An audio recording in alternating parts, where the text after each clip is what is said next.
When I was a teenager, a trickster demon terrorized our entire family and tried to force me to marry him.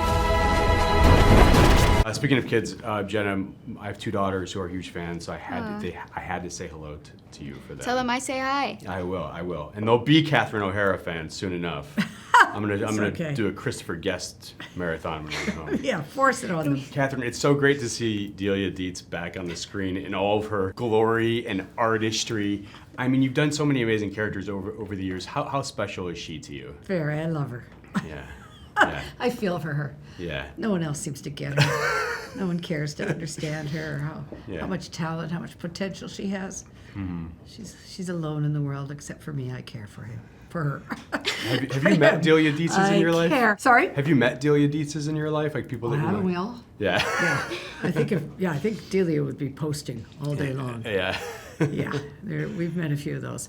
Yeah. No, it's lovely to have a chance to go back and scary, but lovely at the same time. And Jenna, you play Delia's granddaughter and also Lydia's daughter. Did you take many cues from what Winona did in that first film, sort of, because this feels like a torch passing in more than one way, being sort of this version's disgruntled teenager? I mean, maybe bits here and there, but for the most part, I definitely didn't want to be doing some awful impression of her, because I think that's Lydia's Winona and Winona's Lydia through and through, and it still is very much Lydia's experience with Beetlejuice, and maybe just I'm kind of the one in the movie, the character in the movie who's coming from the same point of view of the audience, being fresh and new to this environment and world. So I definitely try to keep similar characteristics as a mother and daughter would in terms of, they're both very opinionated. Both of them, I think, have a really good read on people. I think they're very self-assured, know what they like, know what they don't like. I do think that they have a lot of, maybe different interests, or I wouldn't say that Astrid is inherently dark, it's just kind of what she's surrounded by.